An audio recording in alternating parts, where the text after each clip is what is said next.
Os 8 poderes do adepto é um assunto fantástico, maravilhoso, importantíssimo no contexto atual, porque nós estamos com uma nova consciência. Estamos numa transformação de um ciclo apodrecido e gasto, um ciclo que está terminando, que é o ciclo de peixes, que neste ano de 2005 eu falo do verdadeiro ano. Não falo do ano fiscal, do ano católico, que é este calendário comum, mas eu falo do ano astronômico, astrológico, do ano real, aquele que amarra todo o sistema solar com a nossa galáxia e também com o universo como um todo. Eu falo do ano que começa no dia 21 de março. Quando começou 2005? 2005 começou às 9 horas e 34 minutos do dia 21 de março de 2005. Começa com Áries e aí começa o ciclo do último zodíaco da era de Peixes. Temos mais um ciclo de 12 signos, porque a cada mês nós temos o comando de um signo no céu e assim estes vão ser os 12 últimos signos do ciclo de Peixe. E isto vai acontecer durante o ano de 2005, que começou no dia 21 de março de 2005, de acordo com o calendário astronômico, astrológico,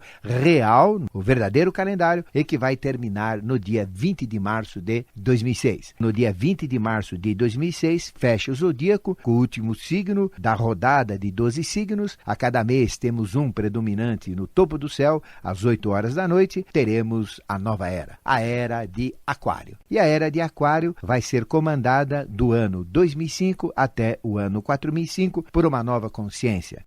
Esta consciência que vai comandar a nova era é a mesma consciência de Yoshua Ben Pandira, o Yoshua Ben Pandira, que é o Filho de Deus, Jesus, o Filho de Deus, que nós chamamos como Jesus bíblico, que é o próprio Cristo, o Crestus, o ungido, o iluminado, aquele que fez-se carne, uma consciência divina, um anjo caído no meio da humanidade, um aspecto de Vênus que se deu em holocausto usando todo um processo de caída na matéria atrasada, porque nós somos muito atrasados em relação à consciência crística, e aí colocou-se como disposição para transformar o ser humano, transformar toda a sociedade e tornar-se o padrão até o final dos tempos.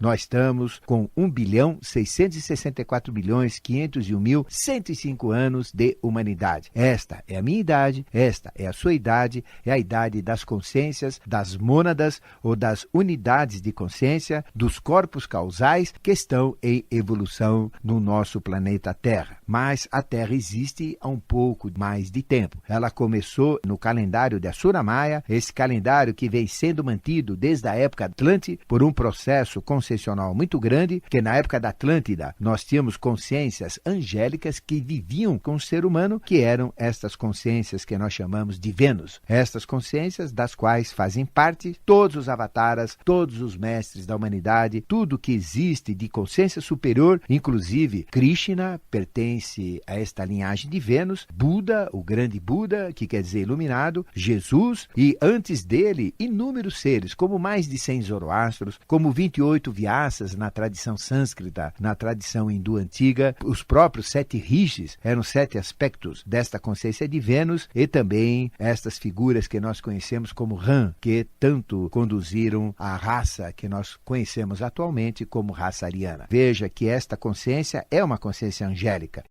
E Jesus representa a consciência angélica que atingiu o seu poder maior. Por isso que ele teve, sabiamente, a sua ascensão ao reino dos céus. E é por isso que ele representa o nosso padrão para todo o tempo. Nunca mais vai existir uma consciência superior a Jesus. Não vai ter mais. Não vai existir um avatar superior a Jesus, porque ele representa a realização. Ele representa o padrão do ser humano até ao longo dos tempos. Mas ele atingiu o poder máximo. Ele atingiu a consciência máxima. Ele representa um anjo caído que assumiu toda a condição humana e transformou o homem comum no homem ideal, a mulher comum na mulher ideal, através do seu aspecto feminino, que é Maria, e também também permitiu que se tornasse um anjo feito homem, dando-se em holocausto no sacrifício da cruz, no sacrifício do Gólgota, permitiu que nós, homens e mulheres, pudéssemos, por semelhança a ele, nos tornarmos anjos feito homens também. E ele representa esse padrão. Nós ganhamos com os mistérios do Gólgota, com os mistérios da crucificação, com todo este processo enorme, uma consciência grande, uma consciência fantástica que vai ser distribuída gradativamente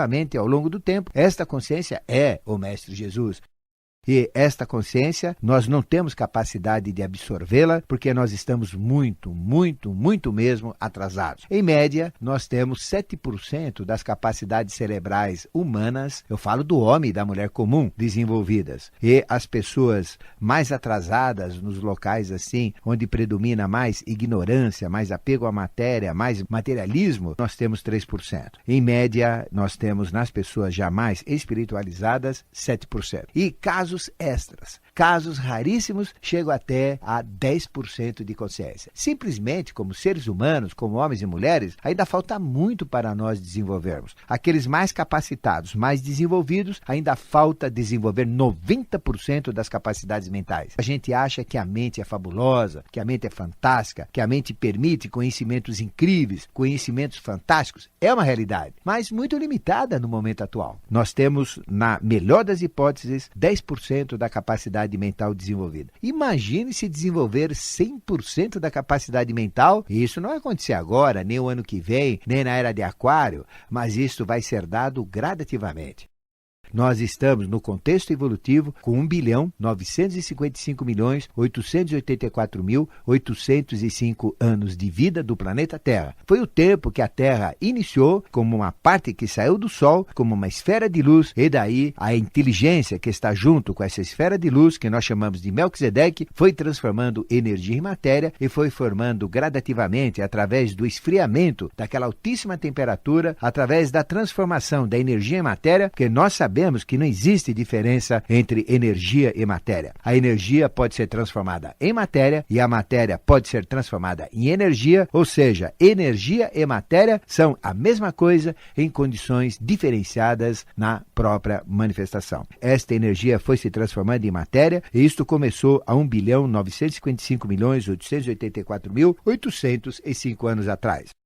E aí começaram os protótipos, ou as primeiras experiências do reino mineral. Depois veio um segundo reino, que é o vegetal, saindo das águas. Depois veio o reino animal, saindo dos protozoários, que são células unicelulares, são as primeiras células animais que surgiram como expressão de vida, vida animal. E depois vem o ser humano. E o ser humano começou um pouco depois, milhões de anos depois, do início da evolução do nosso planeta. E começou há 1.664.501.105 anos atrás, de acordo com o calendário teosófico de Assura Maia, desse mago Atlante, desse conhecimento que a própria teosofia ensina. Tel de Deus, Sofia de sabedoria. E nós estamos, portanto, ainda distantes do final do ciclo evolutivo. Quanto tempo vai durar o ciclo evolutivo da Terra? A Terra segue outro sistema de medição. Não são dias, não são horas, não são semanas, não são anos comuns, não são séculos e muito menos milênios. Mas são kalpas. E através dos kalpas, que são medições cósmicas do tempo, nós sabemos que a vida da Terra dura 4.320.000.000 de anos. Se nós estamos com 1.955.884.805 anos, quanto falta? Não chegamos nem à metade, então falta muito. Esta figura que nós chamamos figura de Cristo, figura de Yoshua Ben Pandira, esta figura fantástica, nós somente atingiremos quando chegarmos no final da evolução. Quem é esta figura de Jesus? Essa figura de Jesus que atingiu o título de Cristo, e por ser um anjo caído, luciférico, um anjo que nós chamamos de hierarquia de Vênus, que caiu na humanidade, já definiu o padrão. Nós poderemos ser anjos e poderemos ser homens perfeitos e até atingimos o anjo até que nível? Qual é o nível angélico que nós poderemos atingir? O nível que ele estabeleceu. Tudo aquilo que Jesus executou em sua vida antes de ascender aos céus, antes da sua iniciação maior, desde os 12 anos de idade, que começou no ano 5 de nossa era. Nós estamos na era que a gente fala pós-Cristo. Começou no ano 5, porque Jesus nasceu no ano -7, ou 7 anos antes do ano 0, e quando tinha 12 anos ele desapareceu do contexto evolutivo e entrou na iniciação maior através do seu irmão espiritual, que nós chamamos Urqueme, que o iniciou desde os 5 anos até estar pronto, e aí ele voltou para a região da Palestina para cumprir a sua missão. E com esta consciência transformada, com essa consciência enriquecida, ele se deu em holocausto no sacrifício da cruz e ganhou um título de Crestus, de Cristo, de ungido, de iluminado, ou seja, ele passou a ser, através do sacrifício da crucificação, o padrão da humanidade, e permitiu que todo ser humano, cujo padrão inicial era ser simplesmente homens e mulheres, conseguiu fazer com que, além de ser homens e mulheres, pudessem se tornar anjos como ele. Sede igual a Cristo e sereis o ser perfeito, tanto homem como mulher, porque o aspecto feminino é o aspecto de Maria e o aspecto masculino é o aspecto de Jesus. Nós temos um padrão definido. E quando nós, ao longo do tempo evolutivo, veja, nós estamos com quanto? Eu vou repetir porque é importante você entender esse contexto. Estamos com 1.955.884.805 anos. E nesse período que existe a Terra, qual é a nossa idade? Onde nós surgimos? Quanto tempo nós temos? 1.664.501.104 anos. Está muito longe ainda do término da evolução, que vai ocorrer com a idade da Terra de 4.320.000.000 de anos. Nem sequer chegamos à metade. Mas o padrão final, o padrão estabelecido cósmico para nós atingirmos a nossa evolução e o nível maior já está definido. E quem definiu foi Yoshua Ben Pandira. Por isso que nunca mais vai ter qualquer avatar, qualquer consciência que vai se manifestar superior ao próprio Jesus.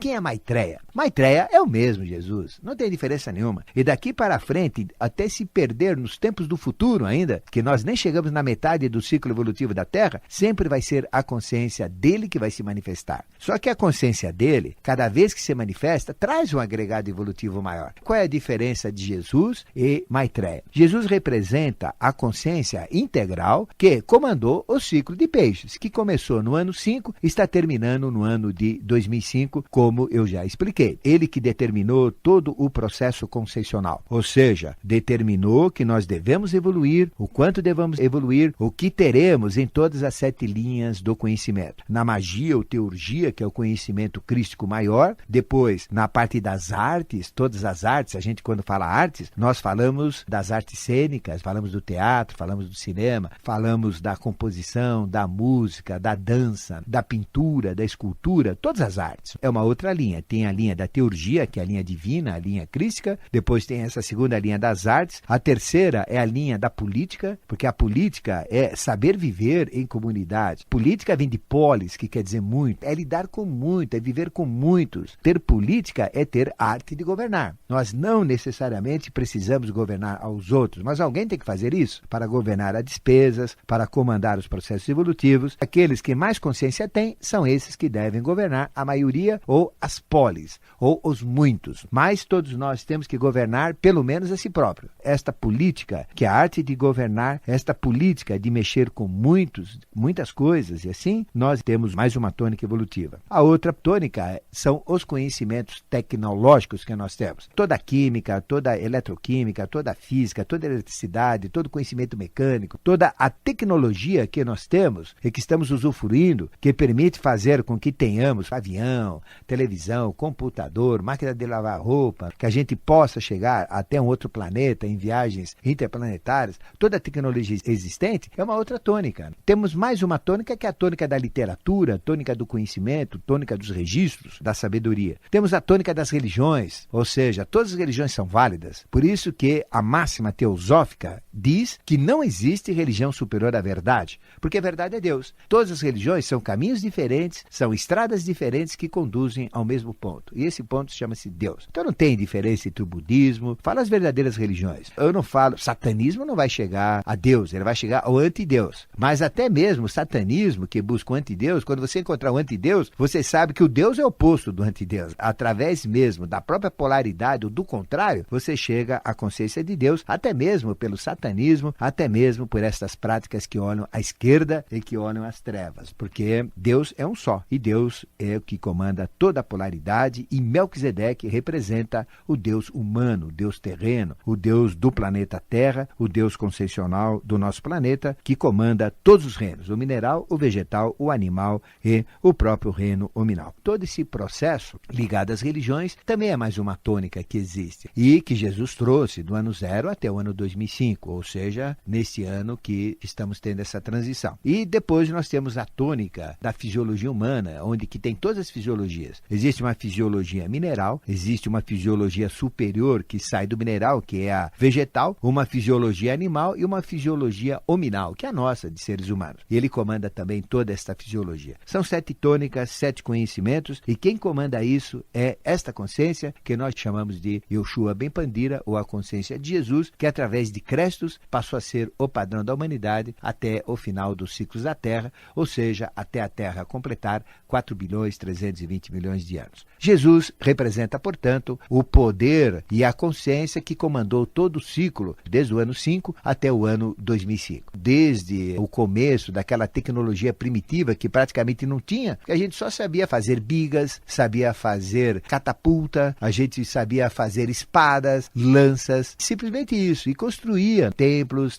até bonitos, templos maravilhosos, mas a gente não tinha uma tecnologia muito ligada à química, à física, à mecânica, à extração de minérios, à metalúrgica, à metalurgia e assim por diante. A eletricidade, a eletrônica, então, falar eletrônica naquela época era falar de algo assim totalmente utópico ou totalmente fantasioso. Falar de celular, falar de televisão, já pensou na época que Jesus nasceu e que começou o ciclo dele? Não dá. É lógico que tudo é passado à medida que nós vamos encorpando, ganhando consciência. Mas tudo que aconteceu do ano 5 até 2005, quem trouxe foi Jesus. Quem trouxe foi esta consciência que nós chamamos de consciência de Yoshua Ben Pandira, o Jesus bíblico. Ah, então foi ele que trouxe a internet? Foi! Foi ele que trouxe o celular? Foi! Foi ele que permitiu as viagens à Lua? Foi! Foi ele que trouxe qualquer tecnologia que nós temos, a luz, a eletricidade, tudo que nós temos de máquinas, de equipamento, aviação, toda essa tecnologia automotiva? Sim, foi ele.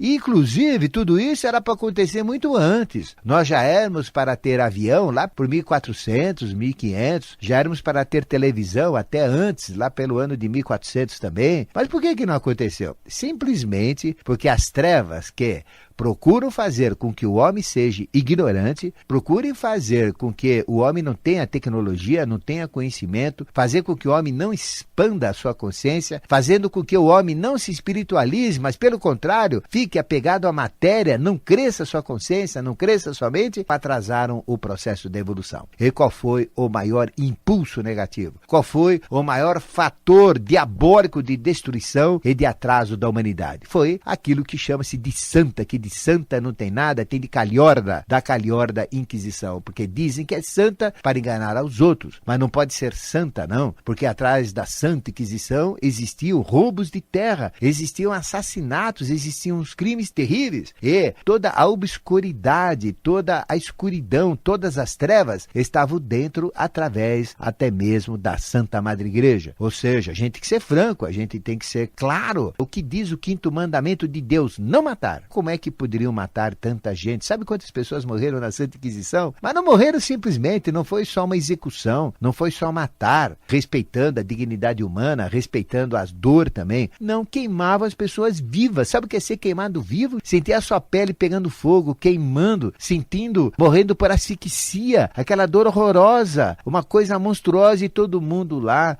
festejando, bebendo vinho, vendo o pessoal sendo queimado e a igreja dando estas ordens. Isso é anticristo. fosse crístico. Isso não pode ser uma coisa crística. Cristo nunca mandou matar ninguém, muito menos queimar alguém vivo. Buda não fez isso, Krishna não fez isso, Avatara nenhum que se manifestou na humanidade mandou fazer isso. Agora, os papas aí dizendo-se santos fizeram isso. Temos que ter consciência para entender isso. E essa Santa Inquisição, ou melhor, diabólica Inquisição, simplesmente atrasou o contexto evolutivo. Tudo isso atrasou muito. Chegamos até 1900, essa Inquisição foi até 1750, por aí o mundo passou naquela transformação, aquela ignorância, aí existia domínio, muita pobreza, nós tínhamos todo o processo dos reis, dos nobres dominando os pobres, sempre o domínio. Teve a Revolução Francesa, em 1789, que começou a mudar o mundo. Aí da Revolução Francesa, que tinha as 3 cores da bandeira, o branco, o azul e o vermelho, que representam fraternidade, igualdade e liberdade, queriam criar um sistema que nós chamamos sinárquico, a verdadeira sinarquia. Sinarquia quer dizer sim, união, e arquia, governo, um governo de união desses 3 poderes, ou seja, fraternidade, igualdade e liberdade. Mas não estávamos preparados ainda e não deu certo. A sinarquia não funcionou. Este impulso crístico, porque a sinarquia era o mesmo sistema dos essênios, era o mesmo sistema que aqueles que protegiam Jesus e cuja missão de João Batista, cuja missão de Jesus, cuja missão de Urqueme, que eram os 3 aspectos evolutivos desta consciência crística de Vênus que se manifestou, esses 3 aspectos queriam implementar a sinarquia, um sistema de sociedade ideal, e era o que João Batista fazia, era o que Jesus tentou fazer e foi também o que Urqueme tentou fazer. Mas João Batista, que falava a linguagem humana, que dizia que nós entendemos, não conseguiu fazer, porque cortaram a cabeça dele. Aí não tinha mais quem falava a linguagem humana. Aí veio Jesus, mas Jesus não era homem, Jesus era anjo feito homem, e a linguagem dele era muito superior, por isso que ele fala por parábolas e ninguém entende o que ele fala, por isso que o Novo Testamento, tão pequeno e tão divergente, porque os 4 evangelistas, se a gente olhar Marco, Lucas, e se olharmos os 2 grandes outros evangelistas, porque Marco e Lucas, eu não chamo de grandes, porque eles vieram muito tempo depois de Jesus, não conviveram com Jesus, não tem a realidade total. São evangelhos que nós, espiritualistas, respeitamos, mas também não confiamos muito, porque foram contados, foram escritos cerca de 70, 80 anos, até mais, depois da manifestação de Jesus. E se naquela época tudo era deficiente para fazer registros, hoje pela internet, hoje com toda essa expressão do conhecimento, com todos os registros, com telex, com fax, com internet, com registros via satélite, comunicação imediata, com celular, com tudo isso, as informações são distorcidas. Imagine naquela época que não tinha nada disso, como eram as informações. Nós temos que Lucas era um repórter, eu já vi o repórter também. Repórter sempre dá uma esticadinha a mais, sempre fantasia um pouco, sempre valoriza um pouco mais. Os evangelhos existem, a Bíblia é um livro sagrado, temos que respeitar tanto os evangelhos de Lucas como Marcos, mas os verdadeiros evangelistas para nós, espiritualistas, são de Mateus, porque Mateus viveu de Jesus, era um dos seus discípulos importantíssimos no contexto crístico, na missão do Gólgota, e o outro foi João, o Boanerges, que era o seu discípulo querido. Ele era tão querido que o próprio Jesus falou: eu tenho por obrigação de cuidar de minha mãe, que era o seu aspecto dual. Maria é o aspecto dual, porque José morreu cedo. Cabe ao filho cuidar da mãe. Como ele também morreu na cruz, antes de morrer na cruz, ele designou que João cuidasse de Maria até o final da vida, e João fez isso. Cuidou de Maria até os seus últimos dias, por isso que Maria morreu na região de Éfeso, na Turquia, e lá o próprio João também conviveu e ficou com ela lá. E ele esteve nesta região, e Patmos é uma ilha que ele foi desterrado, ele foi como castigo levado a essa ilha onde não tinha água, ele não tinha o que beber, era uma ilha árida, e lá vivendo numa caverna de uma forma frugal,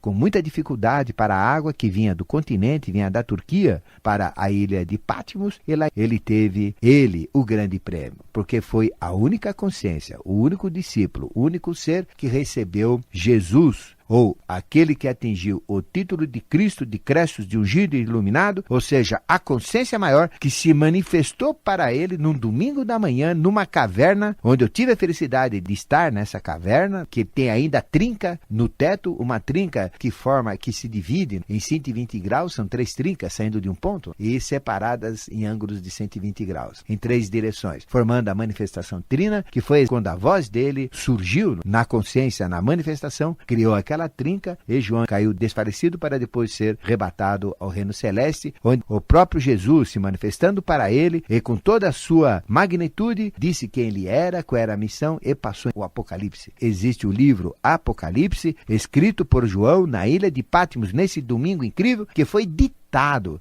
que foi falado, que foi mostrado pelo próprio ressurreto, ou Jesus após a ressurreição. Veja que coisa linda, que coisa fantástica. E Apocalipse significa revelação. Toda a revelação, todo o conhecimento, o livro mais cabalístico, o livro mais difícil da Bíblia, mais completo, mais fabuloso, que permite todo o entendimento do que vai acontecer a cada ciclo, porque tudo se repete ciclicamente, e o Apocalipse se repete ciclicamente, por isso que ele vai ser válido para todos os tempos, é este livro escrito por João, editado pelo próprio Jesus, que se manifestou após ter subido aos céus, após ser um ressurreto, após ser o padrão da humanidade para todos os tempos. Esta consciência se manifestou para João e trouxe esse conhecimento.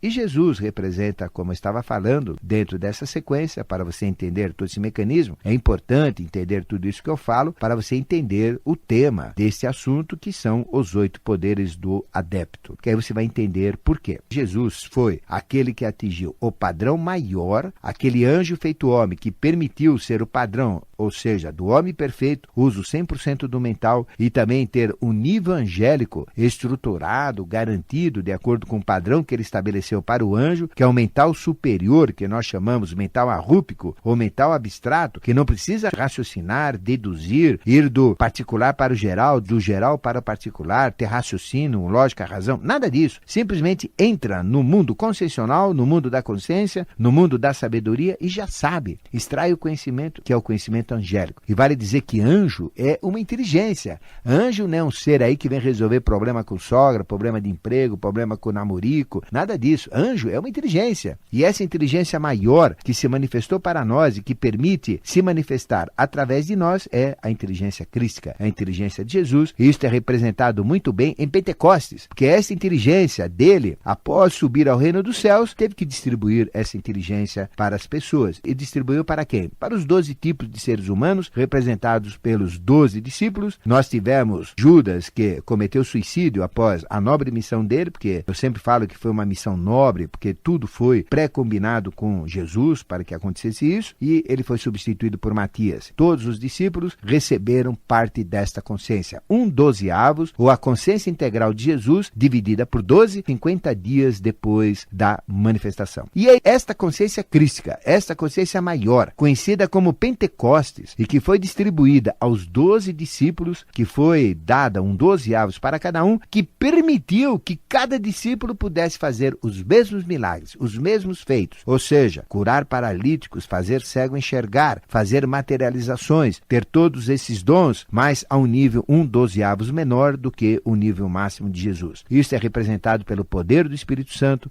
isso é representado pela iluminação, isso é representado pela descida da pomba do Espírito Santo, pelos mistérios de Pentecostes, pelos mistérios crísticos maiores, que nós chamamos mistérios de Agni, mistérios do fogo crístico, mistérios dessa consciência superior, desta consciência crística, que, como um aspecto luciférico caído no meio da humanidade, atingiu todo o seu padrão. Eu falo aspecto luciférico porque existem 2 Lúciferes. O Lúcifer que caiu no meio da humanidade, que foi 1/3 da hierarquia, ou 333, junto com Lúcifer. Mas 2/3 não caíram, continuaram no reino celeste como anjos puros, bonitos, não entraram nesse esquema da maldade, nada disso. Apenas as hierarquias que assumiram o karma humano, que se envolveram com a humanidade, e nós éramos animais na época do paraíso. E que, sendo animais, ganhando uma consciência angélica, era impossível ter a consciência angélica colocada no animal. Que consciência que foi colocada? Foi colocada a consciência animal. E a consciência animal qual que é? É a consciência do terceiro anjo, que é o anjo animal, que nós chamamos de Samael e Lilith. Aspecto masculino Samael, aspecto feminino Lilith. Depois, aí que desenvolveu o animal até o seu final, porque tudo isso aconteceu em meados da raça lemuriana, onde nós éramos animais animais, onde nós nos misturávamos com os animais, onde este animal escolhido, que estava sendo predestinado para ser homem futuramente, que estava sendo preparado, que somos nós agora, aí ganhou uma mistura angélica, mudou seus genes, mudou totalmente a sua fisiologia, mudou totalmente o seu aspecto físico, que nós éramos muito diferentes naquela época do que nós somos agora. Esse rostinho lindo de Brad Pitt aí, como padrão de beleza humana, muitas mulheres dizem, esse padrão bonito das mulheres lindas que por aí estão também, dessas coisas lindas, como a Sharon Stone, por exemplo, como Catherine Deneuve, que é esse padrão de mulher linda, pra mim é. Sei que ela é meia coroa, mas aí tem aquela música, não importa se ela é coroa, panela velha é que faz comida boa, ela continua sendo linda do mesmo jeito, porque a velhice não tira a beleza, não tira os traços. Veja que coisa linda, que coisa maravilhosa. Essa consciência crística é, portanto, a consciência que comandou toda a evolução do ano zero até o ano atual, que trouxe toda a tecnologia, e nós vamos continuar a falar disso para você entender os 8 poderes do adepto com uma amplitude que deve ser dada e que nós estamos passando para você com uma consciência maior.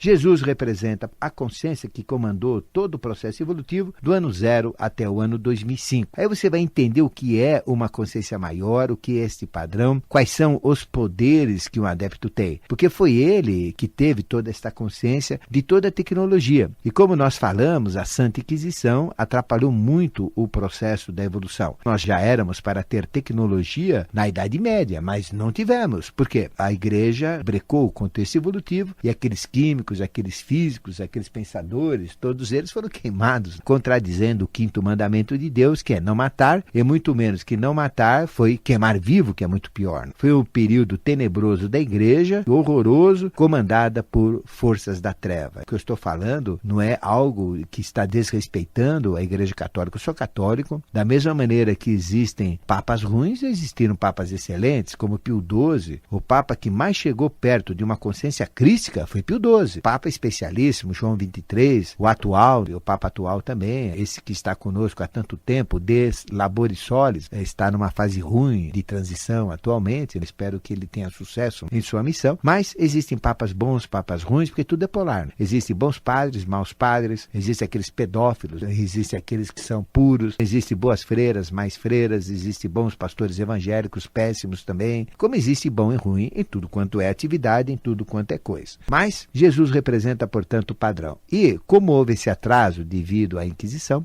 aí, a partir de 1900, o próprio Jesus se manifestou através de 7 consciências, e ele como 8º, no aspecto feminino, e estas 7 consciências trouxeram toda a tecnologia. E em apenas um século, tivemos que fazer o que era para ser feito em 2000 anos. É lógico que a evolução é acumulativa, é lógico também que a maior parte dos agregados conscienciais, da evolução, daquilo que traz um encorpamento maior, acontece no final do ciclo, isso faz parte, mas atrasou muito. Tivemos que correr muito. Toda essa tecnologia da informática, toda a tecnologia automotiva, toda a tecnologia da aviação, das viagens interplanetárias e tudo que existe atual na química, na física, nos transplantes, no conhecimento, nas artes, nas ciências, nas políticas, nas religiões, quem trouxe foi uma consciência só, que foi a consciência crística. Por isso que é bobagem para alguém que não segue a figura de Jesus dizer que ele não aceita Jesus, que aceita tal mestre, ou tal filosofia, ou tal... É a mesma coisa, porque todos são os mesmos. Não tem diferença de Krishna com Jesus, não tem diferença de Buda com Jesus, só que na figura de Jesus foi a figura que teve ascensão. Buda não teve ascensão aos céus, Krishna não teve, Avatara nenhum teve, nenhum conseguiu ter ascensão aos céus. Só teve um, e esse um representa o ultérrimo, representa o último, representa a máxima expressão, por isso que ele tornou-se o padrão da própria humanidade. Só que ele atingiu um padrão que nós sequer temos consciência de avaliar. Ele tem uma inteligência, ele tem um conhecimento, tem uma sabedoria que vai ser impressa no mundo. Nós estamos com 1.955.884.805 anos de evolução no nosso planeta. Mas ainda tem muita tecnologia, muito conhecimento que vai ser inserido no contexto evolutivo. Até quando? Até 4.320.000.000 de anos. Falta muito, não chegamos sequer à metade.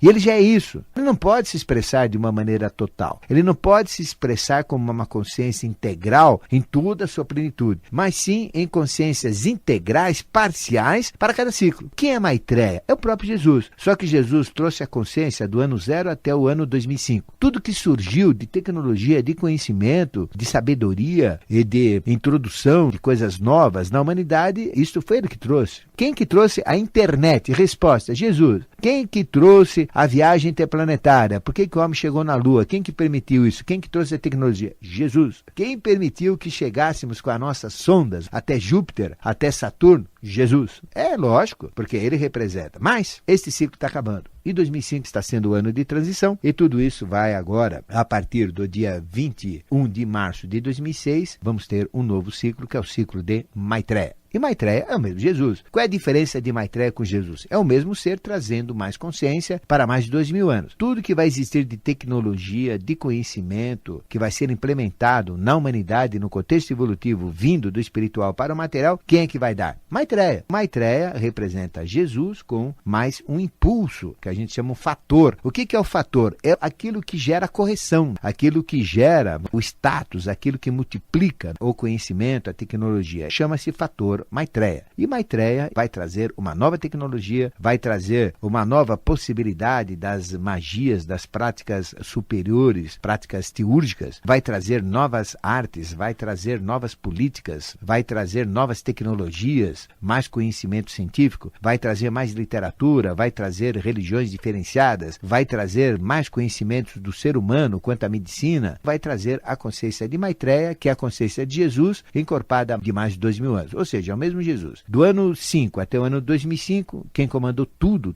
que existe foi Jesus. Do ano 2006 até 4005 é Maitreya. Que diferença tem de Maitreya com Jesus? É o mesmo ser. É esse que já subiu aos céus. Se ele subir aos céus é o padrão, ninguém mais vai ter esse padrão. Só que a cada 2000 anos, no ciclo humano, ele se manifesta e traz novas tecnologias. Aí você vai entender que existe uma consciência que é um dos aspectos de Melquisedeque.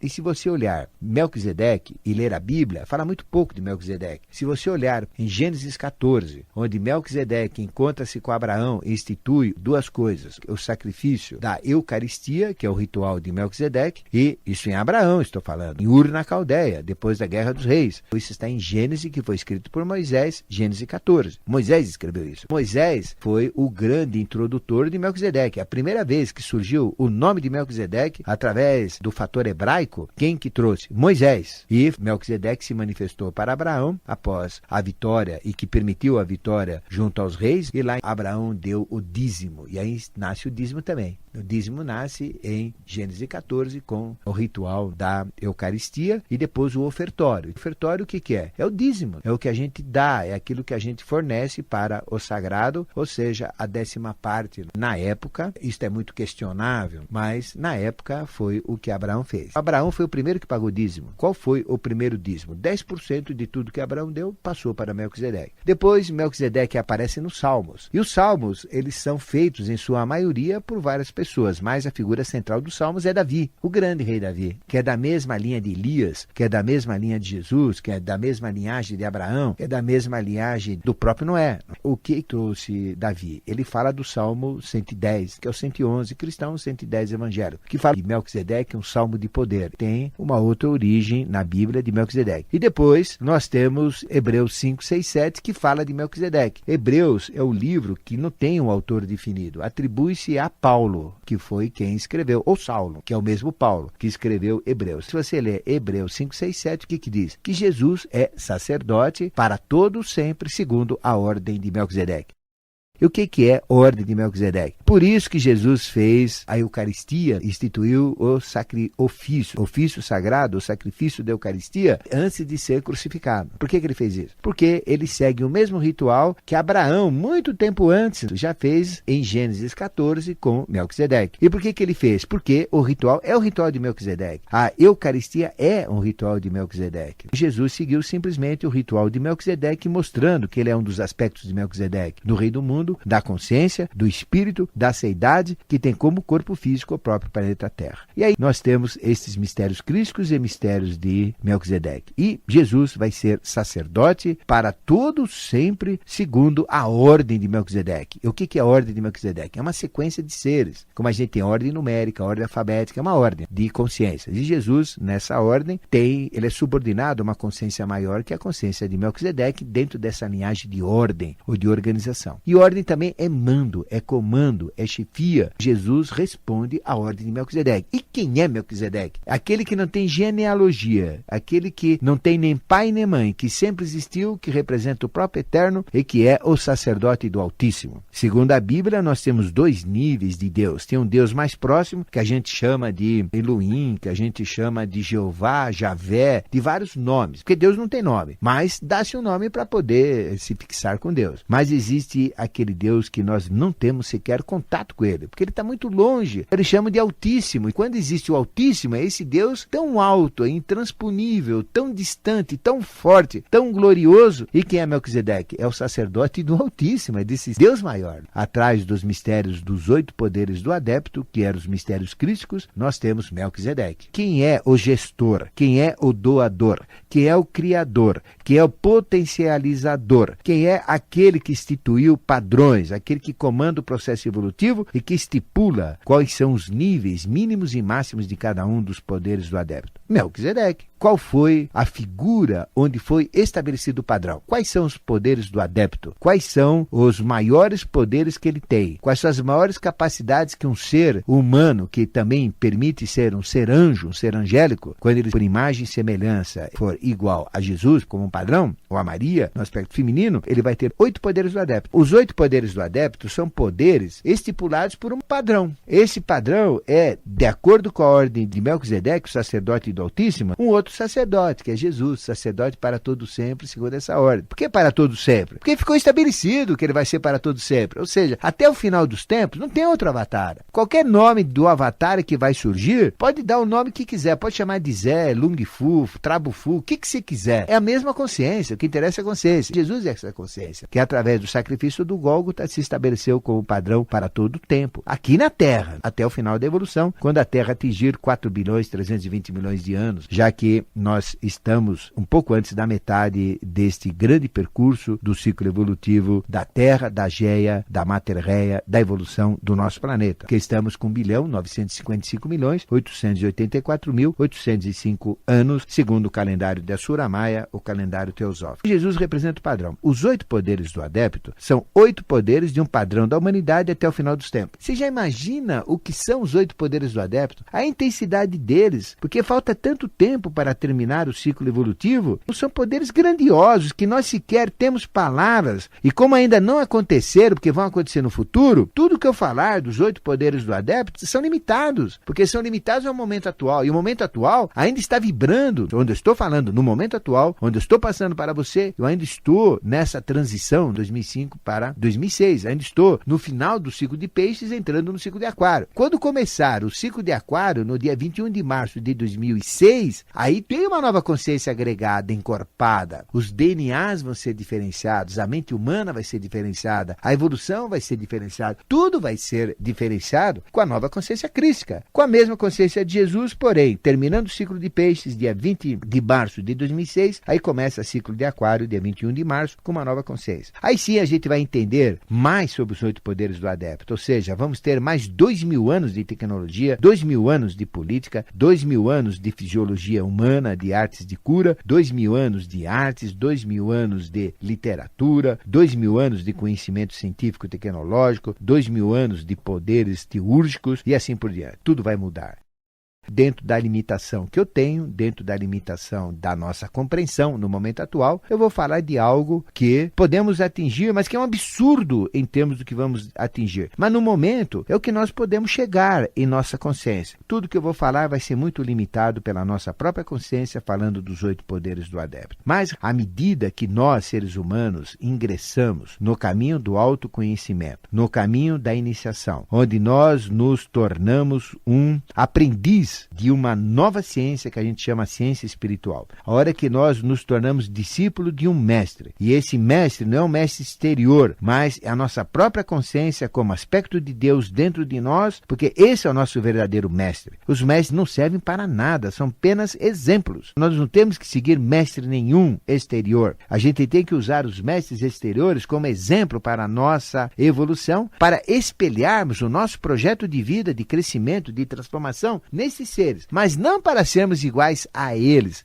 mas sim para superarmos. E só tem um que não vai ser superado. Apenas um. Mas que nós sequer temos consciência de imaginar qual é o potencial dele integral. Nós apenas sabemos pouco dele. Vamos saber à medida que ele se manifestar e se mostrar. Ele vai se mostrar agora diferente do Jesus que nós conhecemos. Você sabia que toda a tecnologia, a internet, todo o conhecimento que nós temos, tudo isso é do ciclo de Jesus? Foi ele que trouxe? Não sabia, ou nem imaginava. Então imagina o que esse outro vai trazer. O que vai trazer a cada 2000 anos até o final do ciclo evolutivo é uma coisa absurda. Falar dos 8 poderes do adepto é falar muito pouco de uma realidade muito mais ampla. Mas é assim que temos que fazer, porque nós somos limitados. E dentro de nossas limitações, vamos passar para você o máximo possível.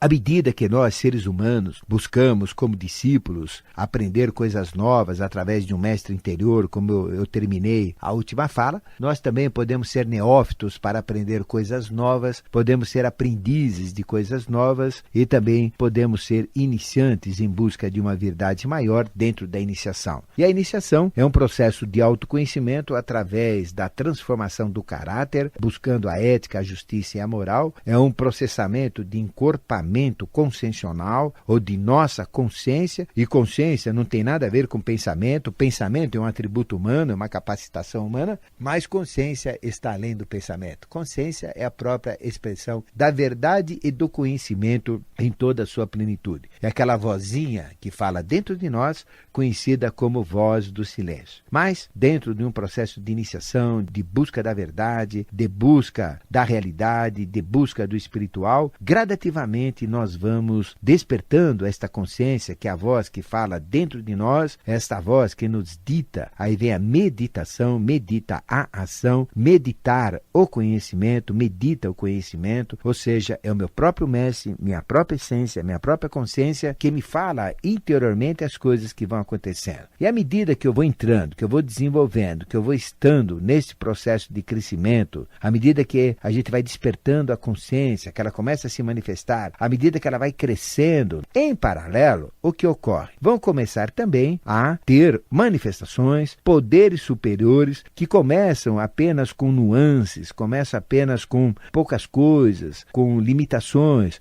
mas que pouco a pouco esses poderes que todos nós possuímos em possibilidade, que possuímos em latência, como que dormindo dentro de nós, eles começam a ser acordados, começam a aflorar para a nossa consciência, começamos a percebê-los e aí, pouco a pouco, gradativamente, através do esforço de cada um, porque nada pode ser dado, nada pode ser comprado, nada pode ser vendido, nada pode ser herdado, nada pode ser roubado, nada pode ser emprestado, não tem como, mas tudo pode ser conseguido pelos próprios esforços, à medida que cada discípulo, neófito, asceta, aquele que quer ascender aos graus da iniciação, aos poucos, pelo poder da sua luta, da sua conquista, da sua busca, ele vai despertando toda esta consciência e pouco a pouco ele vai perceber diferenças no seu estado de ser. Diferenças que vão se mostrando como poderes, no início fracos, no início confusos, no início de pouca potência, mas que gradativamente vão sendo encorpados, fortalecidos, assim tendo um potencial grande, vão tendo uma ampliação e vão se enriquecendo, até que ele entra numa fase de iniciação onde ele consegue perceber os poderes, entender os poderes e, principalmente, utilizar os poderes. São primeiras fases de um longo caminho, mas à medida que tudo isso vai se concretizando, vai se realizando, vai se formatando, à medida que a consciência vai crescendo e que vai permitindo manutenção disto tudo dentro do seu estado consciencial e também despertar agregados que vão encorpar a todos os seus poderes que vão sendo ampliados, a gente vai nessa escalada e ao longo da evolução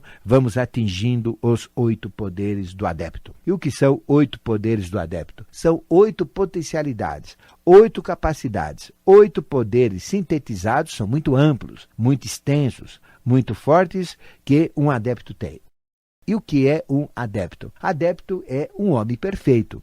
Adepto é uma mulher perfeita. Adepto, esta palavra vem do latim adeptus, que significa aquele ou aquela que conseguiu. Conseguiu o quê? Os poderes. Conseguiu consciência. Conseguiu ultrapassar os limites humanos, as restrições humanas. Aquele que venceu as barreiras da sua ignorância. Aquele que venceu as correntes que prendem a matéria, as correntes que prendem a ignorância, as correntes que seguram para que a pessoa não possa evoluir. Rompe tudo isso e é aquele que passa a ser um líder espiritual da humanidade e adeptus, aquele que conseguiu, aquela que conseguiu ter consciência e ter poderes. E o processo do adepto, ele vai sendo estabelecido, vai sendo formatado, vai sendo enriquecido também para e passo, gradativamente. E esses poderes automaticamente vão surgindo. E eles ocorrem diretamente com o despertar dos chakras etéricos. Chakra é um vórtice, chakra é um centro energético.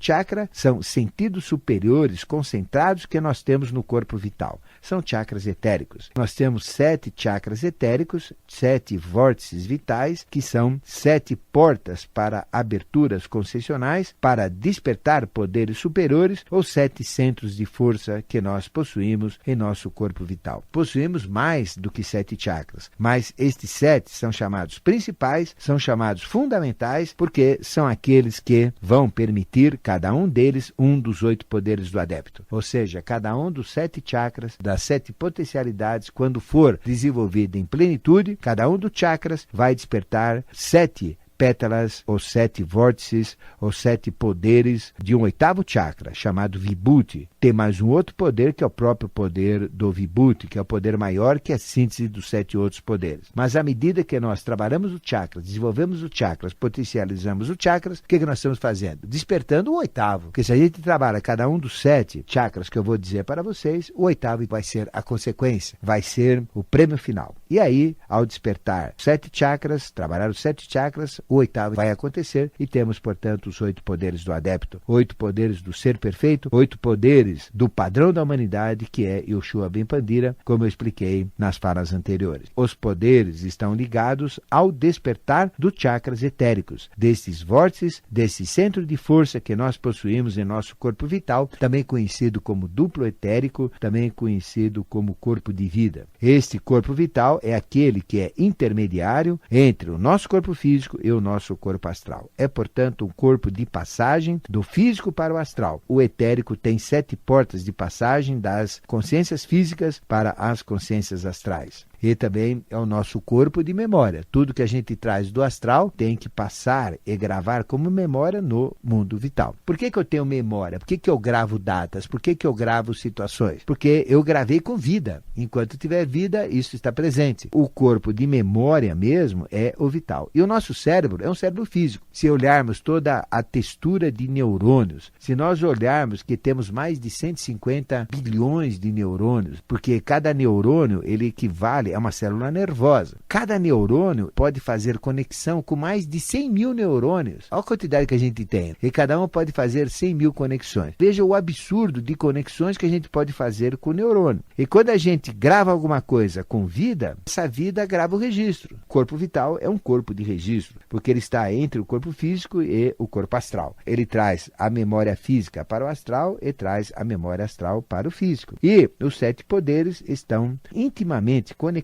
com 7 chakras que nós temos no nosso corpo vital. Nesse corpo intermediário entre o físico e o astral. Assim, todos nós possuímos 7 chakras, 7 vórtices, 7 centros de força, que são 7 portas através das quais nós poderemos fazer com que a nossa inteligência, com que a nossa mente e principalmente os aspectos superiores da inteligência e da mente, que é representado como consciência, da nossa consciência de vigília para a consciência do astral no estado de sono, e também para a consciência no estado de sono profundo ou a consciência no espiritual, e também para outros estados de consciência superiores. E à medida que nós trabalhamos os 7 chakras principais, fundamentais, primeiro eles começam a adquirir cor. porque eles são coloridos. E à medida que vão adquirindo cor, começam a girar intensamente como verdadeiras rodas, porque chakra em sânscrito significa roda e tem um aspecto de uma roda com raios. À medida que a gente desenvolve o chakra, ele começa a girar mais intensamente, a luz vai ficando cada vez mais nítida, mais colorida, mais brilhante, até que fica escapando toda esta energia do chakra e, além de atrair forças vitais, que nós chamamos de prana, emanado pelo Sol, ainda espalha para o meio ambiente todas estas forças quando ele começa a girar rapidamente. E aí, à medida que o chakra começa a girar, à medida que ele começa a ficar colorido, nós também começamos a ter o despertar de dons, o despertar de poderes, o despertar dos chamados siddhis. Siddhis são poderes superiores. E cada chakra está conectado com siddhis, está conectado com poderes superiores, e que nós sempre falamos em nossas programações, e que nós temos até muito material desenvolvido, que falam sobre o desenvolvimento dos chakras, onde nós temos todo esse conhecimento, e nas rádio mundial, quanto que nós já falamos disso. Mas, à medida que os 7 chakras vão sendo desenvolvidos, à medida que eles atingirem o seu nível de desenvolvimento ideal, ou até ultrapassar o ideal para o máximo, ou quando há um olhar clarividente que permite enxergar estas realidades, os chakras se mostrarem girando rapidamente, em altíssima velocidade, mostrando-se iluminados como verdadeiros vórtices energéticos, intensamente coloridos, intensamente brilhantes, automaticamente vai ocorrer o despertar de um 8º chakra. E este 8º chakra é o Vibhuti, representa a síntese dos 7 chakras básicos, mais a consciência dele próprio, que dá o 8º. Ele representa a soma dos 7 chakras básicos, ou fundamentais, ou principais, do corpo vital, o etérico. Nós temos 7 chakras, 7 vórtices, que eu vou dizer para você entender melhor.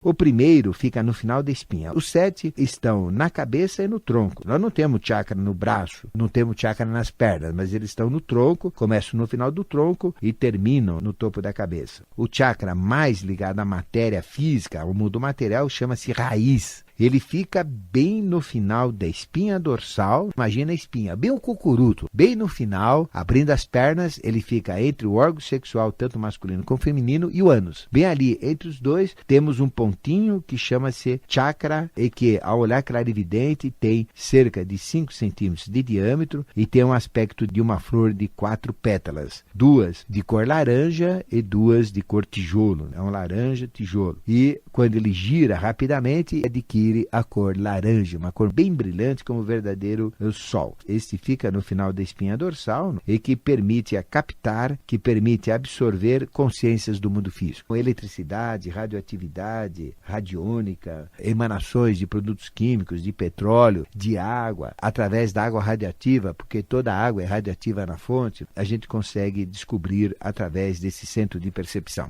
Uri Geller, muito famoso, simplesmente abria as pernas e abrindo as pernas ele sentia as forças telúricas ou da Terra que estavam debaixo deste chakra. Ele fica voltado diretamente para a Terra e é o centro de percepção de forças telúricas ou forças materiais. É o único homem que ganhou muito a vida abrindo as pernas. Muitas mulheres já ganharam a vida fazendo isso, mas homem apenas ele. E ganhou milhões de dólares, descobrindo petróleo, descobrindo produtos químicos, descobrindo sais, descobrindo água, descobrindo riquezas, descobrindo pedras preciosas, brilhantes e assim por diante. Com essa capacidade deste chakra que nós chamamos raiz, que permite captar forças físicas. Temos um segundo chakra que fica do lado esquerdo do corpo, bem na altura da última costela. A última costela do lado esquerdo liga-se à vida. Por isso que Eva foi criada de uma costela tirada do lado esquerdo de Adão, na região que nós chamamos esplênica, onde temos o chakra da vida do lado esquerdo, na altura do baço. E este chakra, além de estar ligado ao baço, está ligado ao pâncreas e é o chakra que permite captar toda a força vital. É o chakra ligado à proteção contra o vampirismo de energia, nós temos que bloquear esse chakra, ou então simplesmente não deixar com que este chakra seja atacado ou que ele possa perder a sua potencialidade, mas é o ponto onde nós também podemos captar forças vitais e podemos também, através do lado esquerdo do corpo, segurar vampirismo de energia. É um chakra ligado à vida, ligado a todas as forças vitais, ligada ao ao mundo vegetal e que permita esta consciência do mundo vegetal. O raiz anterior do mundo físico, telúrico, terreno, material, mineral. Este já é vital. As plantas, todas as flores, tudo que tem aí, do lado esquerdo do corpo. O terceiro fica na região do umbigo, bem aqui na altura do umbigo, em frente ao próprio umbigo. E ele permite captar todas as emoções, sentimentos, instintos das pessoas e é o chakra ligado às emoções. O quarto chakra fica na frente do coração, na altura da ponta do coração, permite captar todos os pensamentos dos seres humanos. O quinto chakra fica na região mediana, frontal, dianteira da garganta, na região da laringe, por isso que ele é chamado de laríngeo, e permite captar o mental abstrato, permite captar as consciências angélicas, tudo que a gente chama de anjos. O sexto fica entre as sobrancelhas, na parte inferior da testa, entre as sobrancelhas e bem no meio, logo depois da curvatura, onde tem a base do nariz, a base de nascimento do nariz, perto das sobrancelhas. E lá, este chakra permite captar a intuição, permite captar estas forças espirituais superiores que permitem vaticinar, permitem profetizar, além de outros conhecimentos específicos. E o sétimo fica no topo da cabeça, sétimo vórtice, sétimo chakra, chamado de coronal. Bem no topo da cabeça, ele é representado como aquela auréola dos santos que a gente vê nas figuras religiosas. Um disco na cabeça de Jesus, na cabeça de santos, ou então aquele anel em volta da cabeça, que é este chakra. Temos esses 7 chakras. Quando a gente desenvolver cada um desses 7 chakras, automaticamente, com o seu potencial maximizado ou totalizado, conseguirmos desenvolver o potencial de cada um dos 7 chakras que eu falei, cada um deles vai corresponder a uma pétala, a um raio desse 8º chakra, que é o chakra do adepto. Aí ele começa a ascender, e o chakra do adepto, o 8º, é conhecido como Vibhuti. E Vibhuti também é o nome do poder de cada um das pétalas ou raios do Vibhuti, que são os 8. E aí dá o nome dos 8 Vibhutis ou dos 8 poderes do adepto, que nós vamos continuar a falar no próximo programa.